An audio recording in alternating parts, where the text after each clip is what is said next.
Hello everyone, I am here today to do a review of the 10th official studio album by Canadian singer Loreena McKennitt.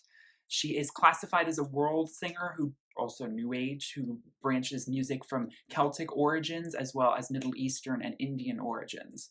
She has a nice kind of blend of different world sounds and live instrumentation with a very, very prominent, beautiful vocal delivery from her that is so iconic. Her album, The Book of Secrets, which is one of her most critically acclaimed, is the one I grew up with. I remember listening to a lot of these songs as a kid, and it's the only other real Loreena McKennitt album I've really checked out of her catalog. I've heard possibly a few songs from An Ancient Muse, which was her last actual original material record, which was released in November of 2006, so almost 12 years ago, which is quite impressive that she's coming back after 12 years to release another album with original material. Now, she did release two traditional albums, which means they were not her composition. She was just covering them. The Wind That Shakes the Barley came in 2010, and a Midwinter's Night Dream, making this Lost Souls, the album I'm about to review, technically her 10th record. However, people don't necessarily consider those two albums like her own records necessarily, and so you could consider this to be her actual 8th studio record after An Ancient Muse, which came out, like I said, 12 years ago. Lost Souls just came out this past Friday, May 11th, 2018, and I was really excited to see we were getting a new release from her. She's an artist that I forgot that I loved so much. And so I thought I had to make a review on this channel. Now, like I said, any longtime Loreena McKennitt fans who may stumble upon this video, I have not heard her entire catalog. I'm really only that familiar with the Book of Secrets, and so I'm going to be kind of using that as the big comparison. I do see a lot of similarities. And like I said, I've heard a few songs, I think, from The Visit, and I've heard songs from The Ancient Muse, but I don't remember them distinctly enough. But I don't necessarily think, I can still just review this record. I may go back and review fully the Book of Secrets on this channel, and then also maybe review some of her earlier albums from before then, or An Ancient Muse. We shall see. She's tending to have a long gap between albums, and she's actually talking about still another album that she wants to make that she's currently working on. Something that's interesting about Lost Souls is that it's definitely an album with original material, but it's also a conglomeration of 30 years of work. These are songs, some of them that she wrote in the late 80s and some in the 90s, that she was performing back when she was busking, which is a term for like playing out in the streets. Manx Ayre is a song from that time. Some of these songs have been around for decades, and she's been wondering where to put them. A few of them were considered to be put on to An Ancient Muse in 2006.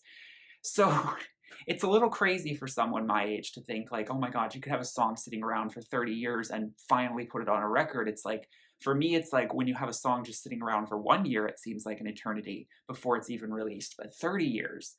We're talking about certain songs like Ages Past and Ages Hence and The Ballad of the Fox Hunter, some of my favorite songs on this record. So she calls this album a bit of a conglomeration or a collection of different tidbits from her career to sort of bring together. The newest song that she composed was Lost Souls, the title track, which is the closing track on this record, which sort of bridges the whole theme together. I think it was a really smart move to sort of think like she wasn't sure if she wanted to get back in the studio. She was taking care of her mother. She was working on all these other projects and wasn't entirely sure how much people were going to still buy her music. The music industry has changed a lot.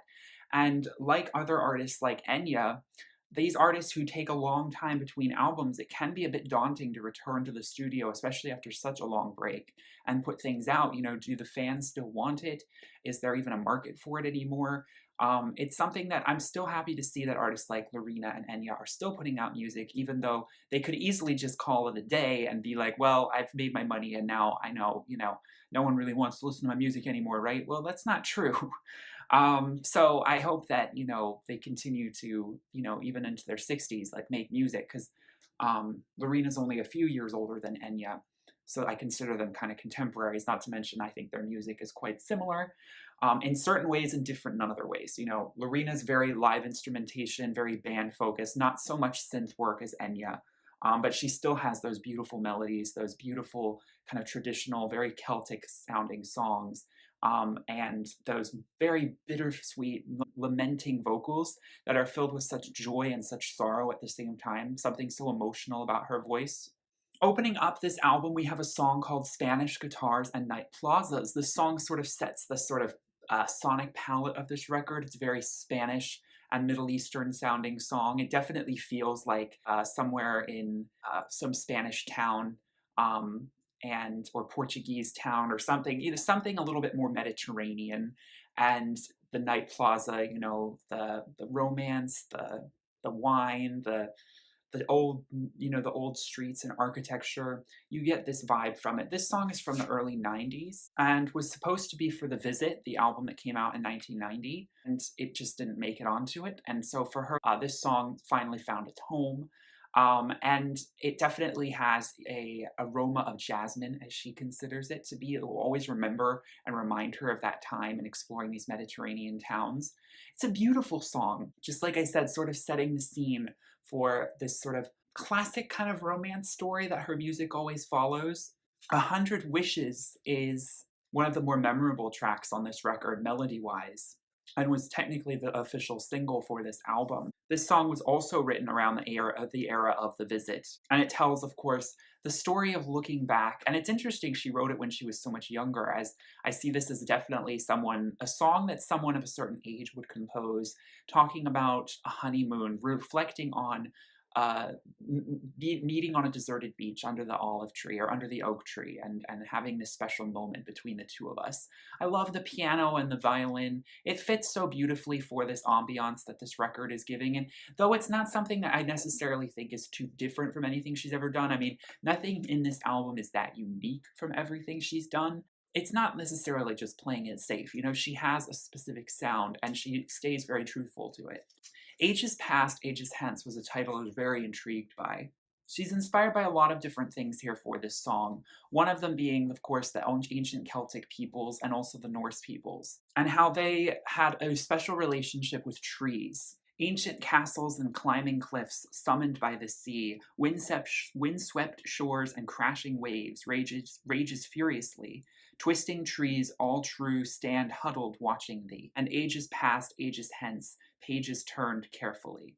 There's a playful, joyous exuberance to the delivery that she has on this song. It's a much quicker tempo, and it definitely speaks of, this continuity of life, of pages turned carefully. I love that lyric and that image. And linking this to trees is really important. As you know, trees can grow to be so old and so much hallmarks and landmarks of the past and also of the future. Very much a relic of the past and very much a futuristic symbol, as trees will or should always be there. There's an environmentalist theme underpinning a lot of this work, and she actually references a book called The Secret Life of Trees by Peter Wolleben, a German author. I've actually read this book. It's really good. I highly recommend it. And she was inspired by reading this book to sort of revisit this song, as this book came out several years ago. So obviously she was like, oh, I already have a song that sort of deals with this. So she came and revisited and tried to bring life back into this song, which again, is just so cool how she can go back into her catalog and bring to life things she just didn't necessarily have the right moment for back then. My favorite song on this record is the Ballad of the Fox Hunter. This is if anyone remembers The Highwayman off of the Book of Souls, the Book of Secrets, Book of Souls, I'm getting her titles mixed up. It definitely has the same sort of like grand poetic format, and it feels very epic, and it feels like a real story is being told, something that she is so beautifully suited for doing. This is a poem by W.B. Yeats, and it is about a relationship with a farmer and a dog, and she is, pulling from an idea, of course, that she's always had a dog and she has a special connection with it. And she made this, song back in the 80s, and so she's finally decided to, again, rejuvenate it. As you know, fox hunters are often, dogs, and it's a bit of a traditional English image, isn't it? Actually, I believe she recorded a lot of this album in England, in Wiltshire, in this little cottage, so you can definitely see the sweeping, bucolic British landscape in your head as you listen to these beautiful, beautiful strings and guitars and the accordion. Manx Ayre is an instrumental. It's not quite as memorable as another instrumental on this album for me, but it is still beautiful. Her instrumentals are quite strong. It features quite prominently a harp, which I love. I love how in the instrumental listing it has a hurdy-gurdy. A hurdy-gurdy! Who plays a hurdy-gurdy? That is so funny. Lots of strings and drums, which creates a very regional sound, and it's a Celtic tune. The Manx people are another Celtic branch of people. I can't exactly remember where on the British Isles they originated from. Are they the people from the Isle of Skye? I can't remember. The Manx are again another Celtic group, just like the Gaelic peoples of Ireland and Scotland, and then the Welsh people. They're the Manx people, and so this is just another traditional. Again, she was busking back in Winnipeg in Canada, and this was a song that she would always play, and so it was just part of her set, and she decided to rejuvenate it for this album. La Belle Dame sans Merci. Now, she doesn't actually sing in French, but the title is in French. This was one of the songs that she wanted to put on an ancient muse and didn't make it. It's another poem, but she sung it in English. For me, it's beautiful, but I don't find myself too captivated by the melody. Again, the accordion, Loreena plays the accordion herself, and she just makes the accordion sound so beautiful. I never found other music that uses the accordion to such an extent that just is so beautiful. And then, of course, the cellos, the cellos, the cellos. Oh my gosh, so, so haunting and romantic. And there's some nice echoing reverb going on around her voice. It's a softer song. Sun, Moon, and the Stars. This is my second favorite song on this record. This is a very upbeat, Eastern-tinged instrumental that definitely feels like a celebratory, ritualistic song that evokes a spiritual kind of feeling in you. She says that this was partly inspired by a Moldavian folk melody. Quite obscure if anyone knows Moldova. It's a Eastern European country. And it's a tribute that she calls to the ancient knowledge that many tribes had for the celestial bodies, the stars, the Native Americans, the indigenous people of Australia, the indigenous peoples of Europe. They had this one communion with the stars and the sun and the earth, the moon, and this is a tribute to that mystery. The bouzouki, which is a Greek instrument that is played a lot on this album, but is featured prominently on this song, is beautiful.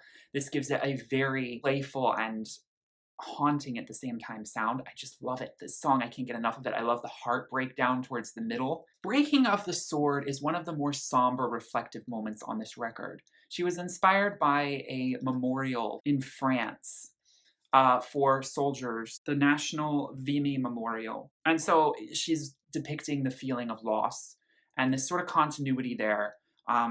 She sings about, as a boy you knew the stables, as a lad you knew the fields. My son, you worked beside me, but to country you must yield.